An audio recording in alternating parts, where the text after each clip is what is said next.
हाँ बस आधे घंटे में पहुँच रहा हूँ। आई नो सब मेरा वेट कर रहे हैं। मैं जल्दी से जल्दी आने की कोशिश करता हूँ। ओके बाय, रखता हूँ।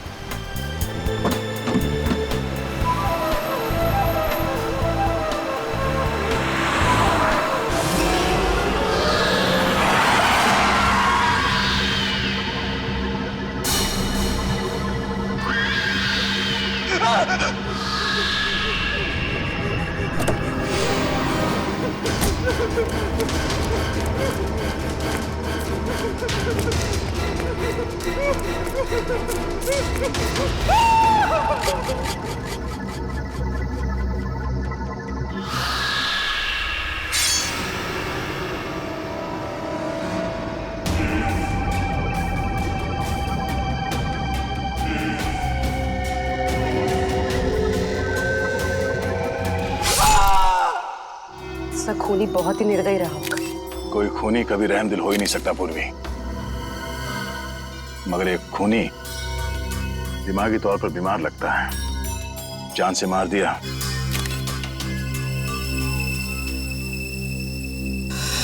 जतिन नाम है इसका, केबल ऑपरेटर है ये। सर लगता है कहीं जा रहा होगा और रास्ते में ये सब हो गया।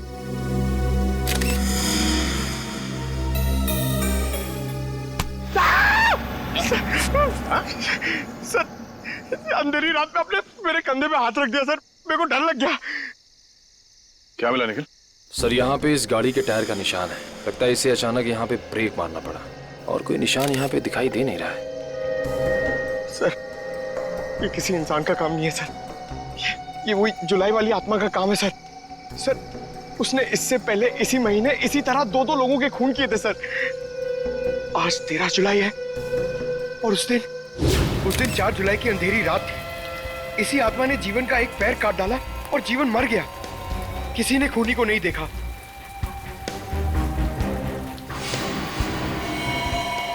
बेचारी जीवन की बहन सुनीता और उनके बच्चे, वो कैसे काटेंगे जिंदगी उनके बिना।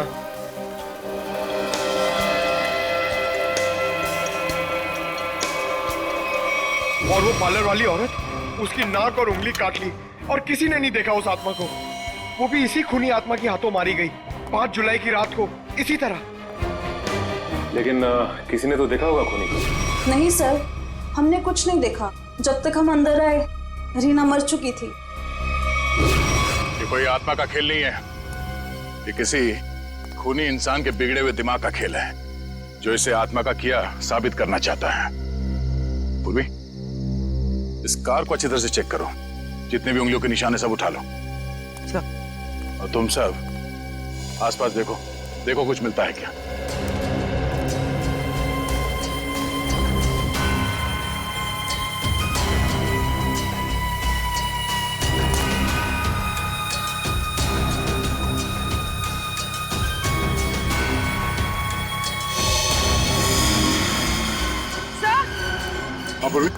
सर ये देखिए, विंडशील्ड पर हथेलियों के निशान है, वो भी उल्टी।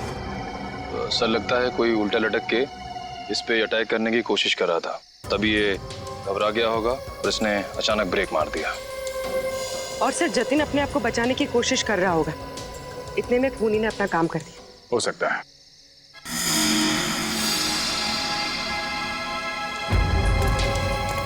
कुछ और भी हो सकता है। ये देखो,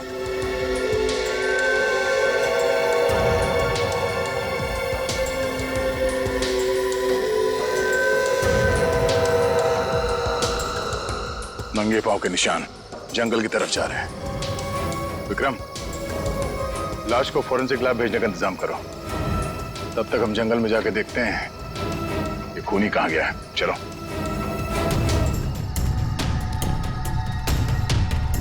सर हम लोग और कितना आगे जाएंगे सर? जहां तक सुराग नहीं मिल जाते वहां तक। सर अगर यहाँ सुराग हो ही नहीं तो? और अगर सुराग यहीं पे हो तो? हाँ?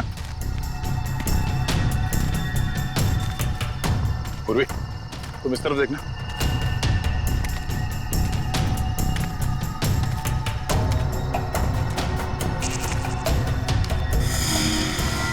पंकज, तुम्हारी आत्मा का कपड़ा सर ये तो किसी औरत का कपड़ा लग रहा है। सफेद कपड़ा। इस सफेद कपड़े पहन के लोगों को डराती थी और जान ले लेती थी। खून किया और कपड़े भी बदल लिए।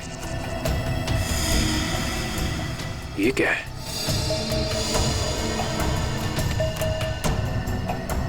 अरे ये क्या, मरा हुआ चूहा? अरे चूहा नहीं है पंकज, विग है।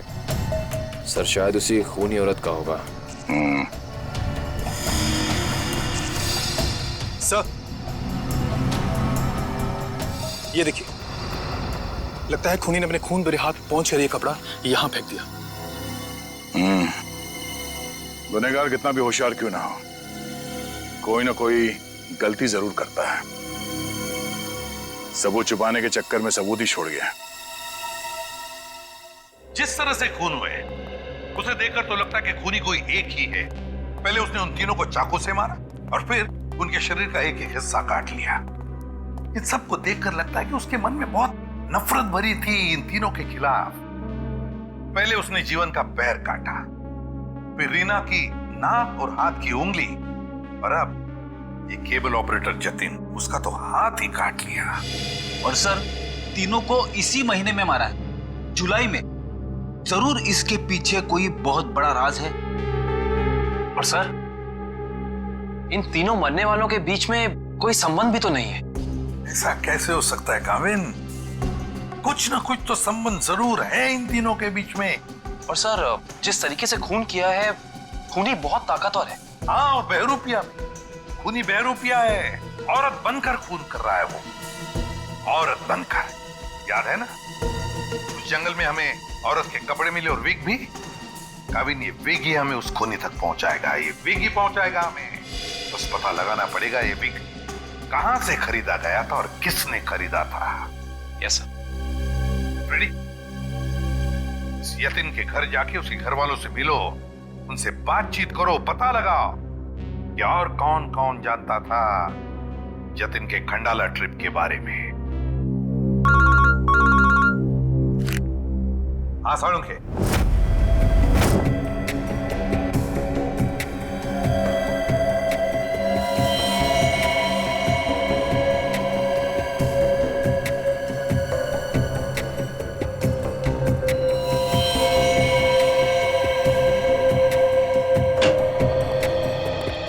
Good morning. Good morning. आपको भी good morning sir. Good morning. तो ये जतिन की लाश देख के कुछ पता चला घाव के बारे में? हाँ, जतिन का हाथ काटने के लिए जिस तरह का हथियार इस्तेमाल किया गया था, ठीक उसी तरह का हथियार जीवन और रीना के लिए किया गया था। इसका मतलब सर कम से कम ये तो पता चला कौन से हथियार से इन सबका खून किया गया, जो इन सारे केसेस को जोड़ता है। अरे कौन सा हथियार नहीं यार, किस तरीके का हथियार है ये पता चला। सालुंखे साहब, किस तरीके का हथियार है? देखो इन तीनों को चाकू के वार से मारा गया है। घाव काफी गहरे हैं, इससे पता चलता है कि खूनी बहुत ताकतवर है, उसने बहुत ताकत के साथ वार किया है। खूनी का काम करने का तरीका कुछ ऐसा है कि पहले तो वो चाकू से लोगों की जान लेता है और फिर उसके बाद बड़े इत्मीनान से बैठकर आरी से मरने वाले के अंगों को काट करके अलग करता है। कोई दिमागी रूप से बीमार आदमी लगता है, साइकोपैथ। और हाँ, ये देखो, जानते हो क्या है भाई साहब? ये कुत्ते का बाल है। जो कपड़े मिले थे ना आपको जंगल में से, उन कपड़ों पर से मुझे कई अलग अलग किस्म के कुत्तों के बाल मिले हैं। ये देखो, क्रॉस ब्रीड कुत्ते, लैब्राडोर, हाउंड, डाल्मेशियंस, ये सब। सर लगता है ये खूनी कुत्तों का प्रेमी है। हाँ, लेकिन है कौन ये? कुत्ता पालने वाला, कुत्ते के बारे में जानकारी रखने वाला, या फिर कुत्ते के सलून वाला?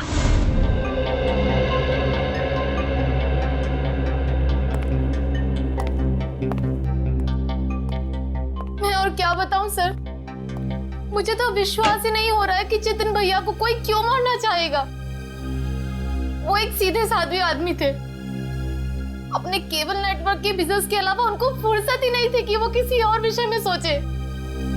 अच्छा, आपके अलावा और कौन जानता था कि जतिन खंडाला जाने वाले? खंडाला जाने के प्लान के बारे में तो उन्होंने मुझे अचानक ही बताया था, और मुझे नहीं लगता कि किसी और को भी उन्होंने इस बारे में बताया होगा। फोन पे किसी से बातचीत कर रहे हो, कुछ सुना हो? नहीं नहीं, फोन पे नहीं। सर, हाँ श्रेया। सर इधर। क्या मिला? सर ये देखिए, लगता है जतिन के जो जो जरूरी काम थे या जो काम बाकी थे, रिमाइंडर्स के तौर पे उसने इस नक्शे पे सारी पर्चियां बना ली थी ताकि कुछ छूटे नहीं। 11 जुलाई पेमेंट कलेक्ट करना है, एक्सरे करवाना है, डॉक्टर के साथ मीटिंग, इलेक्ट्रिशियन 10 जुलाई। 10 जुलाई को तो जतिन की मौत हुई थी ना? हाँ सर। 10 जुलाई 67 के साइन बिल्डिंग का केबल कनेक्शन काटना है, पेमेंट बाकी है। सर शायद ये जतिन उस रात आखिरी बार इस फ्लैट वाले से मिला था। 678 के साइन बिल्डिंग में चलते हैं, कुछ ना कुछ जरूर पता चलेगा इसके बारे में। सेठ जी, सीआईडी वाले आपसे मिलने आए। गई क्या बात है? ये विग आपके यहाँ बनवाई गई थी?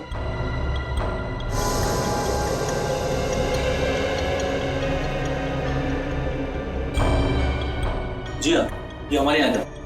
किसने बनवाई थी? क्या बात है, कुछ गंभीर मामला लग रहा है।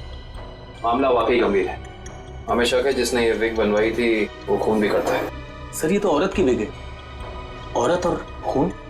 हाँ, क्या आप प्लीज बता सकते हैं कि ये विग किसने खरीदी थी?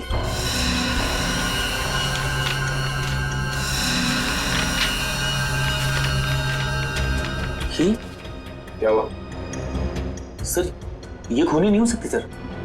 ये खूनी हो सकती है या नहीं वो हम तय करेंगे। लाइए। क्या वजह? गोकुल धाम की दया में। अरे भाई साहब, आप थोड़े भाव तो आज भी कीजिए। हमारी सोसाइटी में सुनीता आती है ना, वो तो हमेशा आज भी भाव ही लेती है। वो हमारी फैमिली सब्जी वाली है? अरे भाई बस आपका नहीं और मेरा नहीं, इससे 25 रुपए रखो। अरे बहन जी, इतना तो मुझे घर में पड़ता है। हाँ तो ये भी मुझे घर में ही लेके जाना है। अरे मेरे कहने का मतलब इतनी तो मेरी खरीद पड़ती है। गोकुल धाम सोसाइटी से पता कर लिया है, यहाँ पे यही कहीं आई है भाजी खरीदने। अरे लेकिन उसे ब्यूरो कैसे लेके जाएंगे? विग के बारे में बता के सर। विग के बारे में? अरे नहीं, गुस्सा हो जाएगी। एक काम करते हैं, ये उसे ना वो गरबा वरबा की बातें बता कर ना उसे मना देते हैं। वैसे भी हम दोनों को वो भाई मानती है ना। हाँ ले जाओ, सब ले जाओ, सब ले जाओ, सब फ्री में लेके जाओ। अरे नहीं भाई, मेरी माँ हमेशा कहती है जब भी किसी को कोई भी चीज दो ना एकदम दिल से देनी चाहिए ताकि सामने वाले को संतुष्टि हो, और टप्पू के पापा भी ये बात मानते हैं। अरे बहन जी, मैं मानता हूँ कि ग्राहक भगवान होता है, उसकी इज्जत करनी चाहिए, लेकिन मैं ये सब्जी पे फ्री में नहीं दे सकता, मैं लुट जाऊंगा। अच्छा चलो भाई, बस ठीक है, आप जितने कहते हो ना इतने पैसे दूंगी, बस बस। धन्यवाद बहन जी, धन्यवाद। पर सुनिए, मुझे वो धनिया और मिर्ची मुफ्त में चाहिए। चलो ठीक है, देता मैं। लीजिए बहन जी, ये लीजिए। पैसे आ गए, आप तो कमाल करते हैं भाई। हाँ थोड़ा और दीजिए। हाँ मिर्ची दी ना। अरे फ्रेंडी भाई, पंकज भाई, भाई कैसे हैं? हम ठीक है, आप कैसे रह रहे हैं? मैं एकदम मजे में। आप लोग यहाँ सब्जी खरीदने आए हैं? हाँ, सब्जी, भाजी। अरे हाँ, ये तो डेली भाजी खरीदते हैं, हर रोज। वैसे इनको देख के लगता ही है कि ये भाभी जी को बहुत मदद करते होंगे। एकदम पत्नी औरत है। अरे ये तो कुछ भी नहीं है, ये है ना, ये तो डेली कपड़े भी धोते हैं। पंकज मुंह बंद कर, नहीं तो मैं तुझे धोऊंगा। वीक। अरे ये तो कमाल का सुना, आप वीक पहन के कपड़े धोते हैं। अरे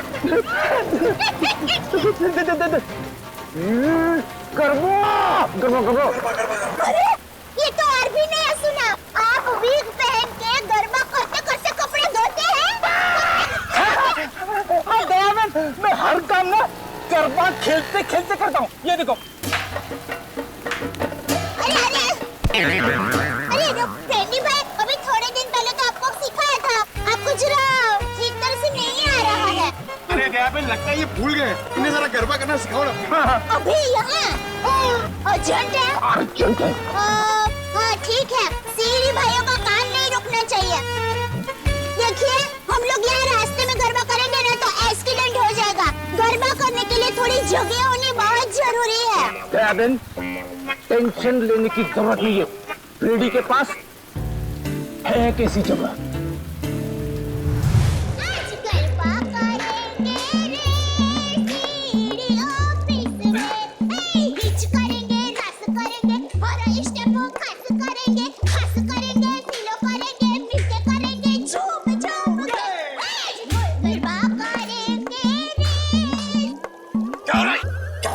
सॉरी सर, क्या सॉरी? ये डांस करने की जगह है क्या? इमरजेंसी है। इमरजेंसी तो अपने ब्यूरो में क्यों नहीं किया यार? वहाँ पे इंट्रोगेशन चल रहा है, इनसे कुछ पूछताछ करानी है। कौन है? कौन है ये वो नमस्ते, जय जिनेंद्र। मैं हूँ दया टप्पू के पापा गड़ा। अरे फ्रेंडी भाई, ये आप लोगों का किचन है? मुझे तो अभी पता चला। और ये जामुनी रंग है, मतलब ये दराक, हाँ ये अनार का जूस है। और ये पीला मतलब ये मौसमी का जूस है। पर आप जूस को गर्म क्यों कर रहे हैं? सूप बना रहे हैं? और आप शेफ हैं? अरे वो खाना बनाता है ना, उनको इंग्लिश में बोलते हैं ना शेफ। बावर्ची भाई। बावर्ची हो? अरे मैडम, ना ये किचन है ना मैं बावर्ची हूँ, समझी? देखो फ्रेडी, अगर 2 मिनट में तू इनको यहाँ से नहीं ले गया ना, मैं यहाँ से चला जाऊंगा। ओ भाई, जूस वाले भाई, देखिए मैं यहाँ अपने आप नहीं आई हूँ। मुझे यहाँ फ्रेंडी भाई और पंकज भाई लेके आए हैं। मुझे भी बहुत काम है। बापूजी के लिए थेपला बनाना है, टप्पू के लिए नाश्ता बनाना है, ढोकला काम पड़े हैं। वैसे आपका नाम? दयाबेन, ये डॉक्टर है, डॉक्टर सालूम के।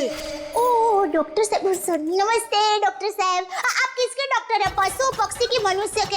अगर आप मनुष्य के डॉक्टर होंगे ना तो आप हमारे गोकुलधाम सोसाइटी के डॉक्टर हादी भाई को तो जानते ही होंगे। उनका कमाल क्या है, वो डॉक्टर है ना, फिर भी खाने के बहुत शौकीन है। दयाबेन, ये डॉक्टर सालूम के है, फॉरेंसिक लैब के। लैब के डॉक्टर? बहुत अजीब डॉक्टर है नहीं? अजीब? हाँ, मैं अजीब हूँ। मैं, बोलो कर लो क्या करना, मैं अजीब हूँ। ये अजीब है और कान के गरीब है। अरे यार, कुछ सुनाई नहीं देता, कानपुर में हड़ताल है। कितनी जोर से बोल रहे हैं। और डॉक्टर साहब, सॉरी माफ करना, छोटी मुंह बड़ी बात कर रही हूँ। मैं देख रही हूँ आप कब से फ्रेंडी भाई को डांट रहे हैं। आपको कोई बोलने वाला नहीं है, इसलिए अगर आप ज्यादा डांटेंगे ना तो मैं पमरुदन साहब है ना, उनको बोल दूंगी। किसको बोल देगी? पमरुदन? Sorry sir, ACP Pradyuman sir. ACP? ये एसीपी का क्या है ना? हाँ, बोल दो, जा करके एसीपी को बोल दो, मैं डरता नहीं हूँ एसीपी से, अंडरस्टैंड? ओहो, राम राज्य प्रजा सुखी। भाई साहब, ये बेचारे फ्रेंडी भाई गरबा सीखने की कोशिश कर रहे हैं, मेहनत कर रहे हैं, आप उनको डांट रहे हैं। और ये भाई है कि यहाँ पर आराम कर रहे हैं, आप इनको कुछ नहीं कह रहे हैं और ये बेचारे फ्रेंडी भाई को डांट रहे हैं। दयाबेन, हमें ऑर्डर नहीं है, यहाँ पे जो सोता है ना वो सोता ही रहता है। अरे पर दिन में कोई कैसे सो सकता है? सेहत के लिए अच्छा नहीं होता है। और साहब आप तो डॉक्टर है, आप इनको समझाइए, उठाइए जरा। दिन में सोना ठीक नहीं है ना? नहीं, गलत बात है ना? अच्छा। हाँ, तो एक काम करो, आप जाकर के इनको उठा दो। जरूर। हाँ, क्या? हे जागने तू जागवा, श्री कृष्ण गोवारिया, तुझ विना धेनवा कौन जासे।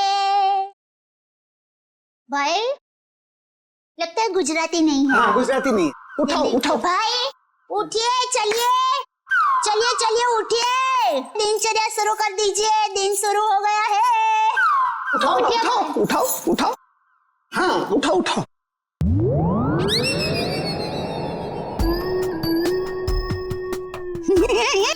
अरे ये भाई आंखें खुली रख के सो गए हैं। अरे ये उठेगा नहीं क्योंकि ये उठ गया है। हाँ मर गया, ये लाश है, ये लाश। बाबा जी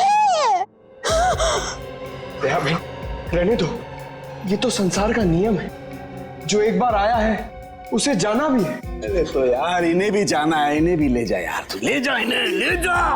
मोरे अंदर न उसे तरह न यार न जम न मोले सो साउंड में सब न कर न बमणे न मंगे न मोले सो साउंड में सब अपने सब मंगल जी सवे से परवान मंगलम जी सवे पचन न बन दीजिए और न मरे तम न से न आम न चलो में सब। अरे दयाबेन क्या हुआ? जैसे संघर्ष बात भगवान की जय बन्ना भगवान दे सारुण के ने कुछ नहीं ओ लाश। दयाबेन ये फोरेंसिक लेबोरेटरी है, यहाँ पर लाशें पड़ी रहती है।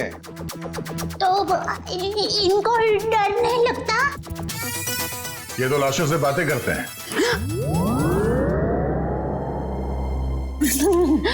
दरअसल हमने आपको यहाँ ये विग दिखाने के लिए बुलाया। ये तो बबीता जी की विग है। बबीता जी? हाँ, हमारे गोकुलधाम सोसाइटी में रहते हैं, हमारे पड़ोसी है। अय्यर भाई उनके पति का नाम है। वो दरअसल हमारे में पति का नाम नहीं बोल सकते, लेकिन दूसरे के पति का नाम बोल सकते हैं, उसमें कोई प्रॉब्लम नहीं है। फिर वो बबीता जी ने विग मंगाई थी, भाई की विग मंगाई थी, पर गलती से बहन की विग आ गई थी, तो वो वापस करने के लिए गए थे। लेकिन आपके पास ये विग कैसे आई? हम बबीता जी से पूछ लेंगे। हाँ आइए, घबराइए मत, आइए। पर मुझे यहाँ पे क्यों बुलाया गया है? आप आइए तो सही। सर क्या हुआ है? अब आपको कैसे बताएं क्या बात है? देखिए बबीता जी, हम यहाँ आपको बुलाकर कोई शौक देना नहीं चाहते, मगर आप इतने झिझक क्यों रहे? नहीं, मैं झिझक नहीं रहा हूँ। अब जो हम आपको बताने जा रहे हैं, शायद वो सुन के आपको धक्का लग जाए। धक्का? जी हाँ, इस विग को देखिए। ये विग यहाँ पे कैसे आ गया? आप पहचान दिए इस विग को? इस विग ने तो मुसीबत कर रखी है। कैसी मुसीबत? बनवाया था आदमी के लिए, बन गया औरत का। किसके लिए बनवाया था ये विग? वो एक्चुअली मेरी एक फ्रेंड है, उनके हस्बैंड को बाल कम है और उन्हें काफी शर्म आ रही थी एक विग वाले के पास जाने को, तो उन्होंने आपसे कहा? जी हाँ, और फिर मेरी दया भाभी को कहा। अब ये दयाबेन कहाँ आ गई इस विग की स्टोरी में? नहीं, वो एक्चुअली दया भाभी को काफी कुछ मालूम होता है ना, इसके लिए। अच्छा फिर क्या हुआ? और फिर दया भाभी ने जेठा जी को कहा, और फिर जेठा जी ने पिताजी को कहा, पिताजी ने नेताजी को कहा, नेताजी ने बेटे जी को कहा। अरे बबीता जी प्लीज, कहीं तो ये खत्म होगा क्या नहीं, बताइए ना आगे क्या हुआ? नहीं सर, ऐसी कोई बात नहीं है। जेठा जी ने सिर्फ कहा कि वो मेरी मदद करेंगे, क्योंकि उन्हें पता था ना कि विग कहाँ से बनाया गया है, इसलिए। आगे क्या हुआ? फिर ये विग बदलना था और असली विग लेना था, तो जेठा जी ने कहा कि मैं भी आपके साथ आता हूँ। उन्होंने आपकी मदद की? हाँ? और उस दुकान वाले की गलती की वजह से जेठा जी ने जो हंगामा किया, पूरी दुकान सर पे उठा लिया उन्होंने। आइए बबीता जी, आइए आइए, कहिए क्या सेवा कर सकता हूँ आपकी? अरे एक बार सेवा करने का आपको मौका दिया, वो तो आपने ठीक से की नहीं। जी मुझे समझा नहीं। अभी समझाते हैं। लाइए बबीता जी, दीजिए जरा। एक सेकंड, किधर से खुलता है ये? मिल्क थैंक यू, ये लीजिए। ये किधर क्या है? ये क्या है? ये विग है सर। अरे विग है वो तो बराबर है, लेकिन लेडीज विग है, देखो जरा ध्यान से। हाँ सर, ये लेडीज विग है। तो ये लेडीज विग क्यों है? क्योंकि सर ये लेडीज विग है। एक मिनट जेठा जी, एक मिनट। देखिए भाई साहब, हमने एक जेंट्स विग का ऑर्डर दिया था और ये गलती से लेडीज विग आ गया है। सो आप कुछ इसका। वाह वाह बबीता जी, अब कितनी अच्छी हैं आप, इतनी अच्छी क्यों हैं? इनकी वजह से आपको इतनी तकलीफ हुई, फिर भी आप इनके साथ कितनी नम्रता से बात कर रहे हैं। लेकिन हमारे देश में नम्रता काम नहीं करती, लातों के भूत बातों से नहीं मानते। देखिए भाई साहब, ये लात बात मत मारिए। अरे लात क्या, तुमको तो हवालात मारने की जरूरत, मेरा मतलब है हवालात में डालने की जरूरत है। पता है आपकी वजह से इनको कितनी तकलीफ हुई। अरे भाई साहब क्या हुआ, कैसी तकलीफ बताइए तो। अच्छा बताते। इन्होंने अपनी एक दोस्त के पति के लिए जेंट्स विग का ऑर्डर आपको दिया था, लेकिन आप लोगों ने पता नहीं क्यों जेंट्स विग के बदले लेडीज विग बना के भेज दी, और इनके दोस्त के पति भी बेचारे जल्दी जल्दी में ये लेडीज विग पहन के अपनी ही दी हुई पार्टी में पहुंच गए शानो शौकत से, और पूरी पार्टी में सब लोग उनको देख के हंस करने लगे। जीठा जी हो गई एहसास हो गई। सब लोग कहने लगे अरे वाह वाह वाह, पहली बार हमने दाढ़ी मूंछ वाली लड़की देखी भाई साहब। आपकी वजह से ये तकलीफ हुई उनको, और उनकी वजह से इनको तकलीफ हुई, और इनकी वजह से मुझे तकलीफ हुई। सॉरी भाई साहब, गलती हो जाती कभी कभी इंसान से। अब सॉरी भाई साहब, हो जाती है गलती कभी कभी, बस इतना बोल दिया, बात खत्म है, बात खत्म, बस हो गई गलती। ये नहीं चलेगा, नहीं चलेगा ये। देखिए भाई साहब, आप जरा आवाज नीचे करके बात करिए प्लीज। नहीं होगी मेरी आवाज नीचे, नहीं होगी। जीठा जी one second, just relax and calm down, okay? Just a second. Okay भैया, it's okay, it happens. आप अभी एक काम कर दीजिए, ये विग हमें बदल के दे दीजिए प्लीज। हाँ विग तो बदल के दीजिए, और पैसे भी वापस दीजिए, फ्री में दीजिए विग। देखिए पैसे के लिए आपको सेठ से बात करनी पड़ेगी। क्यों सेठ जैसा क्यों बात करनी पड़ेगी? गलती करो तुम और भुगते सेठ जी, सेठ लोग क्यों भुगते? पैसा तुमको ही देने पड़ेंगे, दो पैसे दो। देखिए भाई साहब, बहुत हो गया आपका, अब ना आपको पैसा मिलेगा और ना विग मिलेगा, जाइए यहाँ से, और जो करना है कर लीजिए। तो छिलने पटली में से क्यों? तो one second, भैया प्लीज। नहीं बबीता जी नहीं, इनके सामने गिड़गिड़ाने की कोई जरूरत नहीं है। पूरे मुंबई में क्या इनकी एक की विग की दुकान थोड़ी है, हजारों लाखों विग की दुकान है, हम वहां से ले लेंगे। कहीं ना कहीं से तो हमें विग मिल ही जाएगी बबीता जी, और अगर नहीं मिलेगी बबीता जी तो मैं अपने बाल काट के उसकी विग बना के आपके चरणों में अर्पण कर दूंगा। जीठा जी इट्स ओके, ओके। यहाँ से अभी विग तो क्या, विग क्या बाल भी नहीं लेंगे। चलिए आइए बबीता जी आइए। अरे आइए बबीता जी आइए, बढ़िया मैं बढ़िया एक 5 स्टार विग की दुकान में लेकर जाता हूँ। ये कोई विग की दुकान है? जेठा भाई ने विग वाले के नाक में दम कर दिया। नहीं सर, पर हाँ नाक में दम करने की कोशिश की। मतलब नाक में दम नहीं हुआ? नहीं सर, पर सर उन दोनों के बीच में बहुत ज्यादा बहस हुई, पर जेठा जी भी हार मानने वाले में से तो है नहीं। बबीता जी प्लीज एक मिनट, अरे कहीं पर तो आपके इस महाभारत की समाप्ति होगी। हाँ सर, उस दुकान वाले ने फिर बहुत रूडली जेठा जी को कहा कि अगर आपको इतनी जल्दी है तो आप खुद जाके विग बदल लो। समझ में नहीं आ रहा था सर। विग वाले ने जेठा भाई से कहा कि असली विग यानी बबीता जी वाली विग जिस आदमी के पास है, जेठा भाई उस आदमी के पास जाए और उस विग की अदला बदली कर ले। अच्छा, मतलब जेठा भाई ये औरत वाला विग लेकर उस आदमी के पास गए जी, अदला बदली करने के लिए। जी। और आप भी गई होंगी उनके साथ? नहीं सर, मैं नहीं गई थी। आप नहीं गई थी? अरे ये तो बहुत अच्छा हुआ। आप जा सकती हैं, आगे की कहानी हम जेठा जी से पूछेंगे। पर सर आप लोग ये क्यों पूछ रहे हो, हुआ क्या है? बबीता जी खून हुआ है। खून? जरा इस पर्ची पे देखिए, ये आपके लिए तो नहीं लिखा कहीं?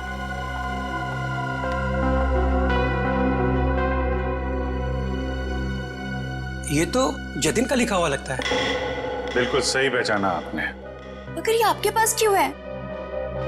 एक्चुअली जतिन का खून हो गया है। खून? खून? ये आप क्या बात कर रहे हैं सर? वो भी कल ही तो हमारे घर पे आए थे। और कल ही खंडाला रोड पर उनका खून हो गया, आपके घर से निकलने के बाद। कहीं आप लोग हम पर तो शक नहीं कर रहे? क्या करें, हमारा काम ही कुछ ऐसा है। शक से शुरुआत करते हैं और सबूत तक पहुंचते हैं। लेकिन हम क्यों मारेंगे उनको सर? हाँ, केबल की पेमेंट को लेके थोड़ा झगड़ा हुआ था हमारा, लेकिन क्या हम आपको खूनी दिखाई देते हैं? वो सब छोड़िए, आप ये बताइए कि जतिन यहाँ अकेला आया था या फिर उसके साथ में कोई और भी था? जी नहीं, वो अकेले थे। खंडाला जाने के बारे में कुछ बात कर रहा था वो? हाँ हाँ, वो कह रहे थे कि यहाँ से वो खंडाला जा रहा है। ये बात आप दोनों के अलावा और किसी ने सुनी थी? दरवाजे पे खड़े होकर जोर जोर से चिल्ला रहे थे वो। आते जाते ना जाने कितने लोगों ने सुना होगा, हम कैसे बता सकते हैं? ठीक है ठीक है, अभी हम लोग जा रहे हैं, जरूरत पड़ी तो दोबारा तकलीफ देंगे। सर, ये रीना रहती थी कालीन हाउस में और जतिन रहता था सुपांडी सोसाइटी में। सर, ये जीवन अपनी चचेरी बहन सुनीता और उसके बच्चों के साथ रहता था डायमंड अपार्टमेंट में। और ये तीनों के तीनों एक दूसरे से 1 किलोमीटर के दायरे में रहते थे। सर, लेकिन ये एक संयोग भी तो हो सकता है। कभी संयोग 2 लोगों के साथ हो सकता है, 3 के साथ नहीं। संयोग नहीं तो फिर क्या हो सकता है सर? इसका एक ही मतलब हो सकता है फ्रेडी, खूनी इन तीनों के आसपास ही रहता है।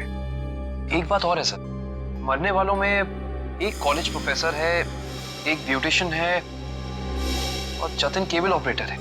ऐसी कौन सी वजह हो सकती है जिस वजह से खूनी ने इन तीनों को अपना शिकार बनाया होगा? फ्रेडी, एक काम करो, रीना के घर से जो फोटोग्राफ्स मिले ना, लेकर आओ। कविन देखो, खूनी ने जीवन और जतिन इन दोनों के शरीर का सिर्फ एक ही हिस्सा काटा है, सिर्फ एक। मगर रीना की नाक भी काटी और उंगली भी काटी। क्यों सर? हाँ, ये देखो रीना की उंगली पर ये अंगूठी। सर, लगता है ये अंगूठी काफी महंगी है। और इसीलिए रीना की उंगली काटी गई फ्रेडी, इस महंगी अंगूठी के लिए। सर, अभी तक तो खूनी के बारे में पता नहीं चला है, अंगूठी कहां से ढूंढेंगे? फ्रेडी, ज्वेलरी शॉप में से। खूनी ये अंगूठी अपने पास तो नहीं रखेगा, किसी न किसी ज्वेलरी शॉप में जाएगा ही ये अंगूठी बेचने के लिए। बस पता लगा शहर में ऐसा कौन सा ज्वेलरी शॉप है जहां पर ये अंगूठी बेची गई है और कौन बेचने आया था। हाँ समझ गए, पता चला कुत्तों के बालों के बारे में। अच्छा, animal lovers clinic, Goregaon. Sir, Supriya market में तनीषा नाम की एक लड़की का बुटीक है, वहां पे जेठालाल ने वो विग दी थी। ओके लेडीज, अभी तुम लोग जाओ, हाँ, बट कल टाइम पे आ जाना। कल हम अपने फैशन शो की प्रैक्टिस करेंगे। Okay, thank you. You can go now, leave it, मैं रख दूंगी। Bye bye.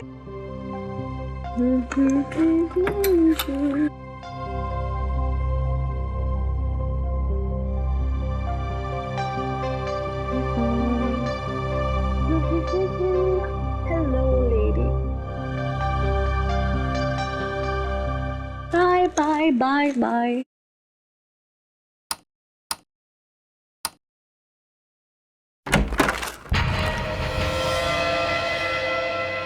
कौन है? कौन है?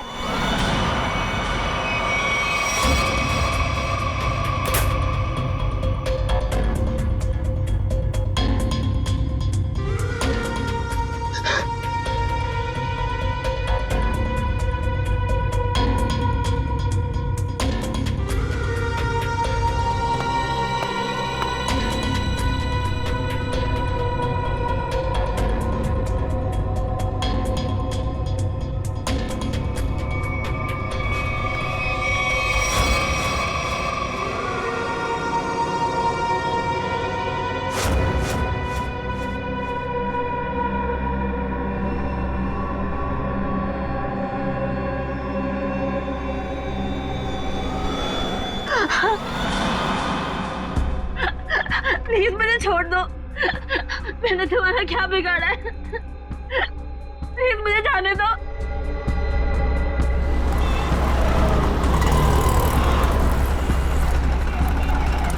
सर, वो रहा तनीषा का बुटीक।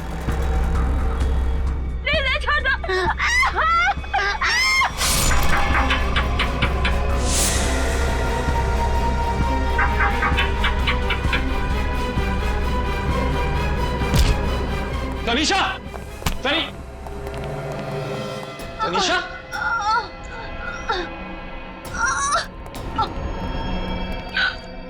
एम्बुलेंस बुलाइए जल्दी। संभाल के।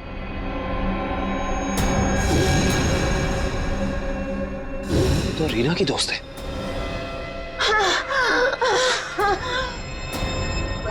आखिर इस सबके पीछे है कौन? सीआईडी जी, कहिए क्या मदद कर सकता हूं मैं? डॉक्टर साहब, हम एक खूनी की तलाश कर रहे हैं जिसने 3 खून किए हैं। उसके कपड़ों से हमें कुछ ऐसे क्रॉसब्रीड कुत्तों के बाल मिले हैं जिसका डीएनए आपके यहाँ इलाज कराने वाले कुत्तों के डीएनए से मैच करता है।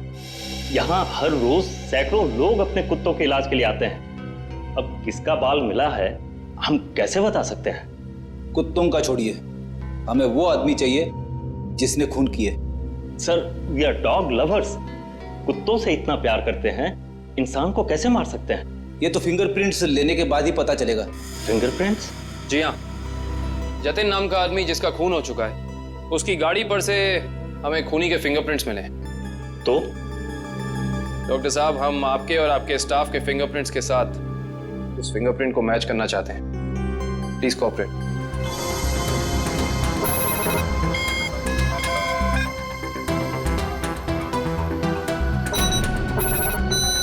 हाँ भाई।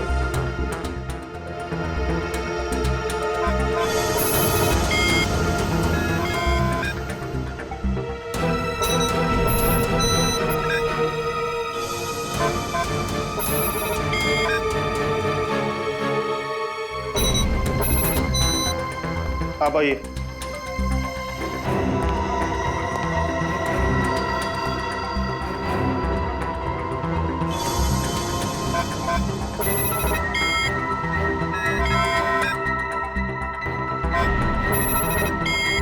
सर, इनका भी फिंगरप्रिंट मैच नहीं हुआ। Thank God. मैं तो डरा हुआ था कि अरे कुछ किया ही नहीं तो डर किस बात का? डॉक्टर साहब, हमें आपकी एक और मदद चाहिए। जी। हमें आपके उन सारे क्लाइंट्स के नाम और पते चाहिए जो अपने क्रॉसब्रीड कुत्तों को यहाँ आपकी क्लिनिक में इलाज कराने के लिए लाते हैं। सर, रीना की अंगूठी की डिजाइन हमने सारे जूलर्स को भेजी थी, सिर्फ इस सलोरा जूलर्स ने पहचान की है। और श्रेया, ताज्जुब की बात तो यह है कि एक साधारण सी अंगूठी के लिए खूनी ने रीना की उंगली काट दी। आइए सर, क्या देखना चाहेंगे आप लोग? हम सीआईडी से हैं, हमने ही आपको कॉल किया था। ओह हाँ, आप लोग किसी लड़की की अंगूठी के बारे में जानना चाहते हैं? जी हाँ, इसी डिजाइन की कॉपी हमने आपको भेजी थी और इसी लड़की की वो अंगूठी है, रीना नाम है उसका।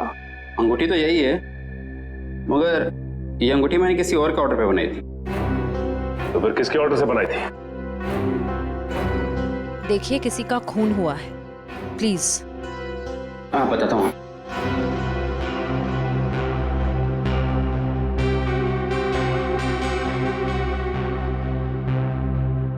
ये देखिए। तो ये बात है, अब तक सीआईडी के सामने नाटक चल रहा था, तो अब तुम देखो सीआईडी का तमाशा।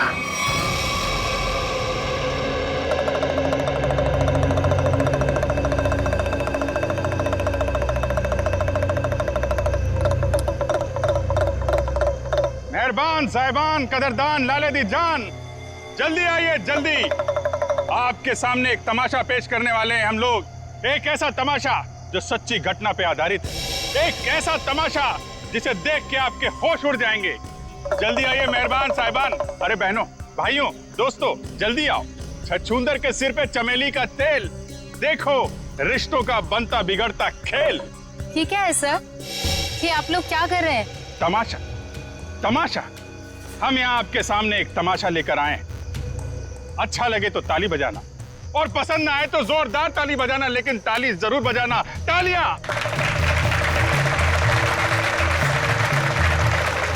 ये कहानी है एक लड़के और एक लड़की की। लड़का लड़की से बेहद प्यार करता था। ए लड़की,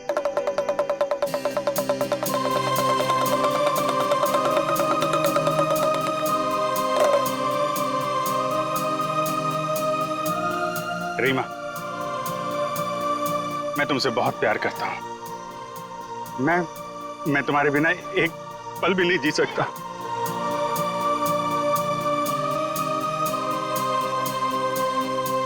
सच्ची?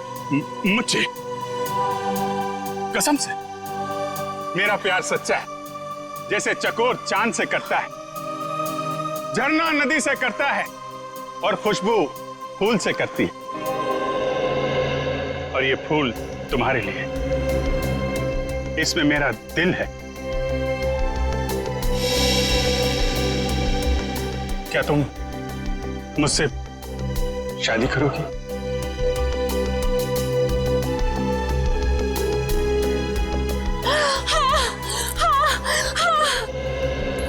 मैं तुमसे शादी करूंगी। मैं सिर्फ और सिर्फ तुम्हीं से शादी करूंगी। ये तुम्हारे लिए। शुक्रिया।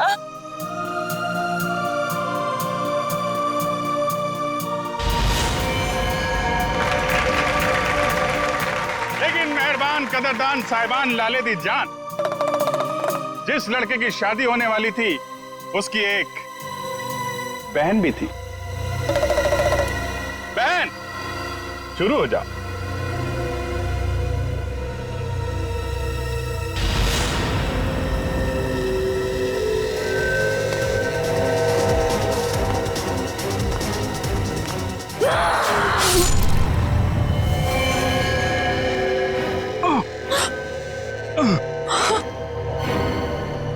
बहन, ये तूने क्या किया?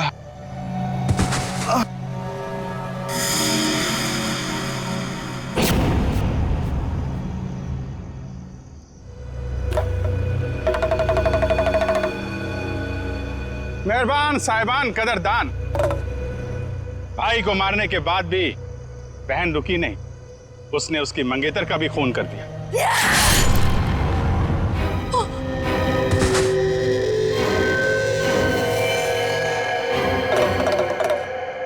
इन दोनों को मारने के बाद भी बहन का खूनी खेल बंद नहीं हुआ। अरे उठ जा, तेरा रोल खत्म हो गया, उठ जा। एक बेचारा निर्दोष राह चलते जा रहा था, इसे क्या मालूम कि वहां मौत उसका इंतजार कर रही है। जा भाई, मर जा।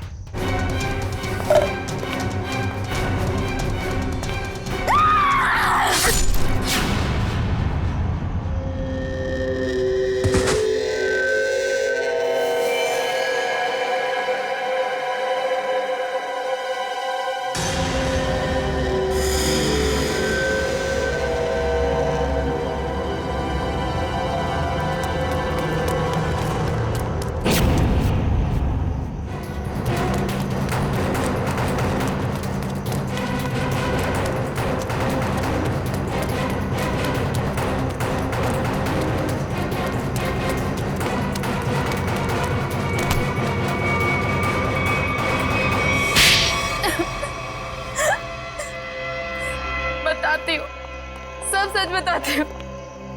मैंने ही अपने चचेरे भाई और उसकी मंगेतर रीना का खून कर दिया, क्योंकि वो दोनों मुझे अपने घर से निकाल देना चाहते थे। मैंने जो कुछ भी किया अपने बच्चों के लिए किया। रीना मुझसे कई बार कह चुकी थी कि जब उसकी शादी जीवन से हो जाएगी तो मुझे जीवन का घर छोड़ना पड़ेगा। अपने बच्चों को लेकर कहाँ जाती? मैं एक तलाकशुदा औरत हूँ और ज्यादा पढ़ी लिखी भी नहीं हूँ, इसलिए मैंने सोचा कि तुम दोनों को अपने रास्ते से हटा देती हूँ, और मैंने वही किया। लेकिन मुझे लगा कि लोगों को मुझ पर शक ना हो जाए, इसलिए इसको सीरियल किलिंग का रूप देने के लिए मैंने जतिन का भी खून कर दिया। तुम्हें क्या लगा ऐसा करने से तुम बच जाओगी? हैं?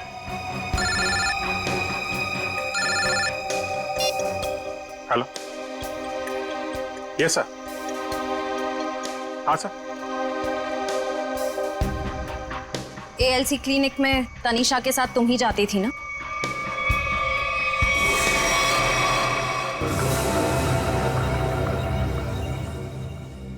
मुझे बचा लो प्लीज, मुझे बचा लो प्लीज। तुम यहाँ क्या कर रही हो? मैंने तुम्हें कितनी बार कहा है कि मेरा और तुम्हारा अब कोई लेना देना नहीं है। मैं बहुत खतरे में हूँ, मेरे पीछे सीआईडी लगी हुई है, प्लीज मुझे बचा लो। क्या?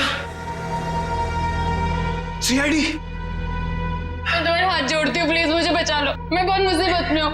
मेरे बच्चे को और मुझे शहर से दूर भेज दो, प्लीज मुझे बचा लो, प्लीज। खून करने में मैं तुम्हारी मदद कर दी, लेकिन सीआईडी से बचना नामुमकिन है। बिल्कुल सही कहा भुवन तुमने। हमें पहले से पता था कि ये काम इस अकेली लड़की का नहीं है, इसमें कोई और भी शामिल है, इसीलिए हमने उसे वहां निकलने दिया। मुझे छोड़ दो सर, मुझे छोड़ दो, मुझे माफ कर दो। सीआईडी से आज तक कोई भी मुजरिम नहीं छूटा।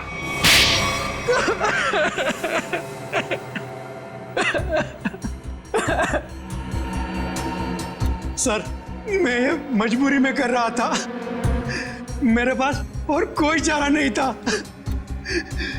ये मुझे ब्लैकमेल कर रही थी। मैं जिस कंपनी में एमडी था, सुनीता वहां क्लर्क के तौर पर काम कर रही थी। उसने मुझे कंपनी के 5 करोड़ रुपए गबन करते पकड़ लिया था। इसके पास मेरे खिलाफ पक्के सबूत थे। ये मुझे आसानी से 15 साल के लिए जेल भिजवा सकती थी। मैंने इसे रुपए देने चाहे, मगर इसने खून में मदद करने की शर्त रखी। या तो मैं इसकी मदद करता या जेल जाके मैं अपनी और महक की जिंदगी बर्बाद कर देता। उस दिन भी ये मेरे घर में मुझे धमकी दे रही थी। तभी जतिन ने डोरबेल बजाया। सोच क्या रहे हो तुम? अगर तुम्हें बचना है ना, तो जो मैं कहती हूँ उसे मान लो। मैं और खून नहीं कर सकता। 5 करोड़ रुपए की चोरी की है तुमने, तो ठीक है, जेल की चक्की पीसने के लिए ना तैयार हो जाओ, नहीं तो भूखी मरेगी तुम्हारी ये प्यारी बीवी। धीरे बोलो। तो ठीक है, अपने दिलो दिमाग से ये पीछे हटने का ख्वाब ना निकाल दो, और एक और खून करना है तुमने। क्या? सुनीता ने हमें जतिन से लड़ते हुए देख लिया था और उसे जतिन के खंडाला जाने का प्लान पता था। और तुम दोनों ने मिलकर जतिन को मारने का प्लान बनाया है ना? हाँ, जीवन और रीना का खून को और उलझाने के लिए मुझे एक और शिकार की जरूरत थी। और तुम्हारा शिकार था बेचारा जतिन। जायदाद की लालच में तुमने 3-3 मासूम लोगों की जानें ली, 3-3 लोगों की जानें ली। और वो तुम, उसमें तुमने इसका साथ दिया। तुम भी उतने ही दोषी हो जितनी कि ये है। तुम दोनों को तो फांसी ही होगी, फांसी। एसीपी प्रद्युमन की विनती स्वीकार कर ली है कि सीआईडी टीम सुनीता के बच्चों की तब तक देखभाल करेगी जब तक वे बालिग नहीं हो जाते।